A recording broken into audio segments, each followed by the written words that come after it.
niin kuin varmaan ymmärsittekin, Tartosta kertoivat aika monet nämä runot, jotka kuulitte äsken. Ja ne myöskin löytyvät tästä mun esikoisrunokokoelmastani Tarton sarjarakastajat, Tarttu-sarja-armastaja.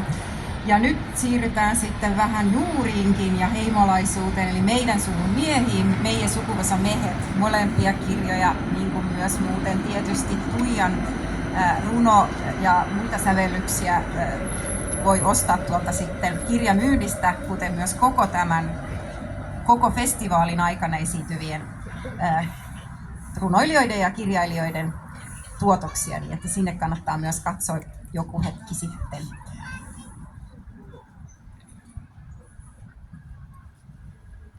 Ja Tuijan pyynnöstä esitän nimirunon meidän suvun miehet viroksi. Se on jostakin, ja sitten te kuulette lauluna sen. Meie sukuvasa mehet ei elä kuiki kaua.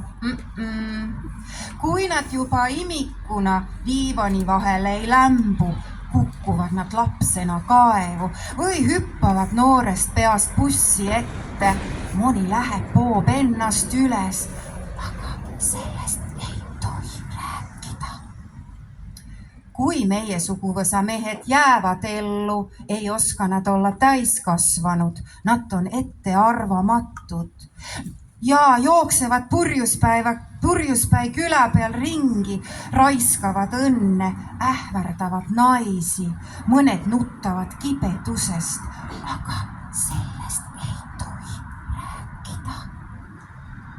Kui meie suguvõsa mehed enam elus ei ole, siis naised leinavad veidi ja ohkavad kergendusest.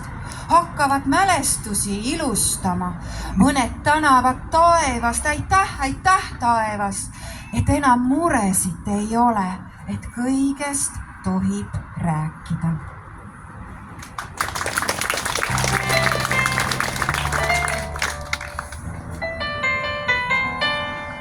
Meidän suvun miehet ei pysy kauan hengissä, jos ne ei jo imeväisinä tipahda sohvan väliin tai putoa lapsena kaivoon. Joku menee pussin alle, joku menee narunkin päähän, mutta siitä ei saa puhua.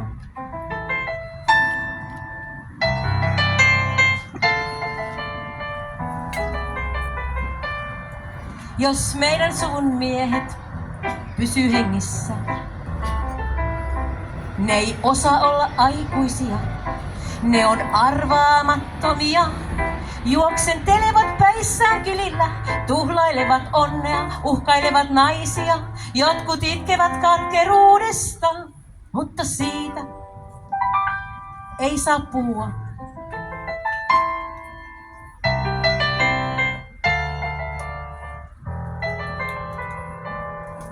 Kun meidän suvun miehet ei ole enää hengissä,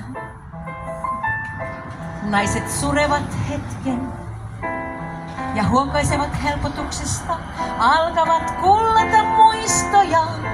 Jotkut kiittävät taivasta, kun ei ole enää murheita ja kaikesta saa puhua.